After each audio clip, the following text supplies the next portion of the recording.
Hey guys, welcome back to the channel. It's the Eradicator, and in this video, well, looks like according to the latest Evocati rumors, it seems like Star Citizen is about to become more of a game. Let's talk about this right here with the latest information regarding the patch notes that were given to the Evocati. I know that it's supposed to be DNA, but come on, NDA, but come on, they're all over the place over the internet, so I think it's okay. I'm not gonna show any pictures or whatever. I think that would be not appropriate. But patch notes, I mean, come on, everybody. I think that everybody needs to be informed of what is going on and what we should be expecting, for the next coming patch. So here we go, the new features here, and this is the juicy part, guys. We're talking here about shopping and selling tier 0, something that we will know. We'll learn about this in Inside Star Citizen in a couple of days, giving players the ability to sell items from their local inventory to shop using the new interface powered by building blocks. This supports the recently added loot generation feature, allowing these items to be sold for money. This includes kiosk and service support for sale of non-commodities.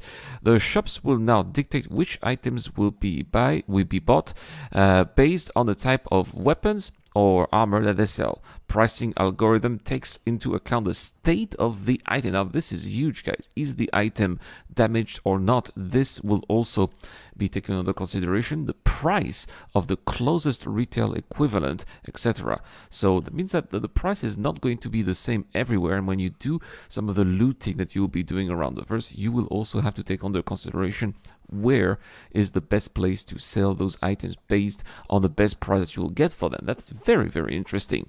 This update also brings in wide sweeping changes to what each weapon or armor shop sells. Many higher items have been removed from weapon and armor shops and can now be found exclusively out in the PU through looting corpses and exploring location for loot crates.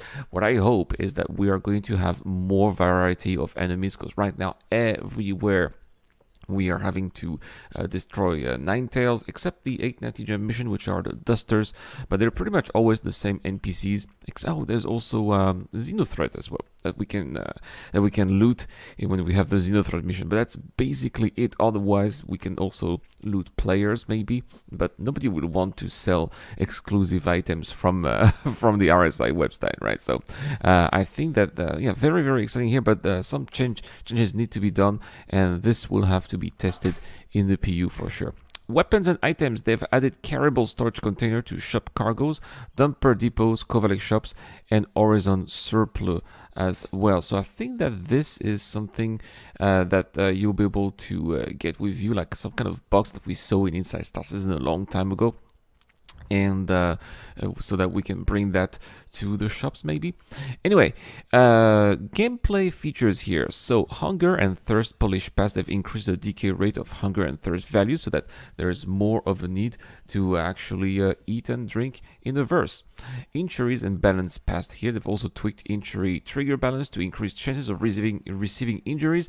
Blood loss damage resulting from injuries has been reduced and now scales based on severity of the injury. Yes, because I've noticed that when we are losing blood, the timer is very quick. Sometimes we don't even have enough time to apply a med pen or use the medical gun. So it's great that they are tweaking this and making this a little bit easier for the players.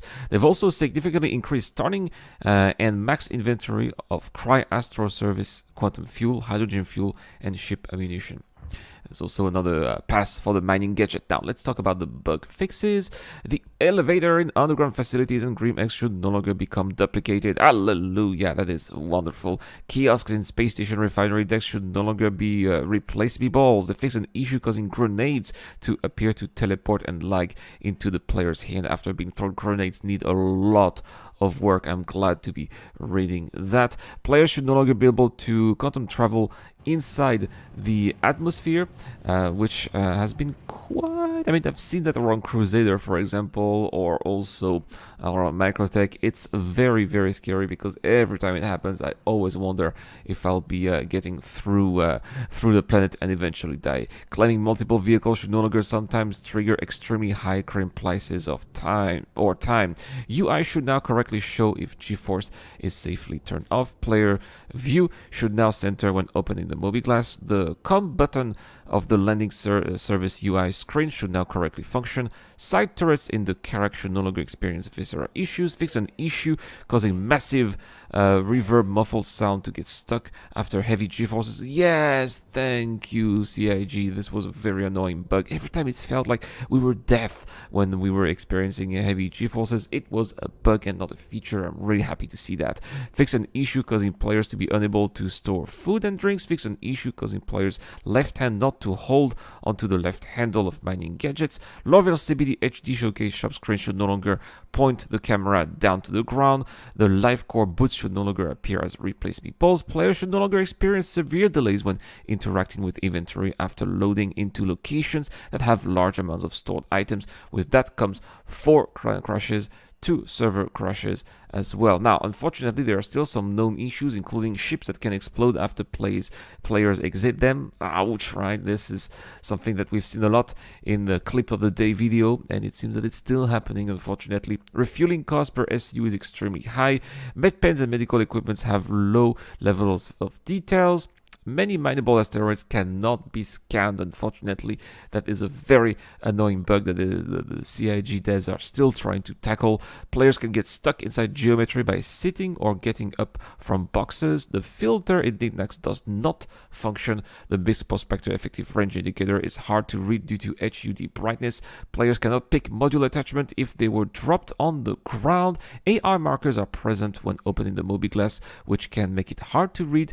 And last but not least, players can experience severe delays and failures to equip items in the appropriate inventory slots. That's all for this video, guys. Let me know in the comment section down below, what do you think your new shopping experience are? How are you going to get some of your equipment now in the verse, now that you know that you're going to be looting? Are you going to be going for lower tier equipment, or will you spend the time to explore and find some of the best gear in the verse? I think that as much as I disliked exploring, I think that this is something that I will be doing eventually in the verse, because, well, I also like to have the best gear, but then there's the risk of losing the gear too.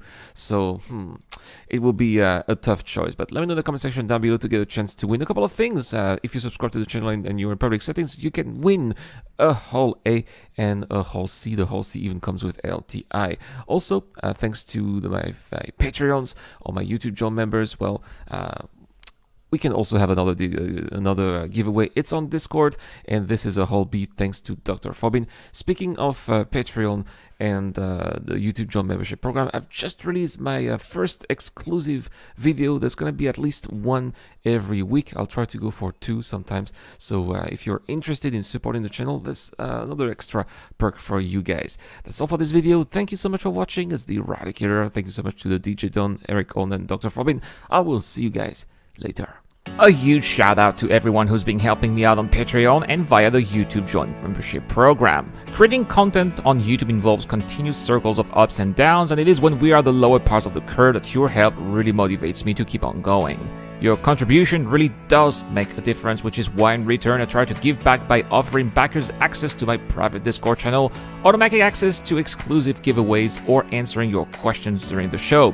You can help me out with as little as $1 a month, and any help is greatly appreciated. Thank you very much for watching again. This is the Eradicator. I'll see you guys later.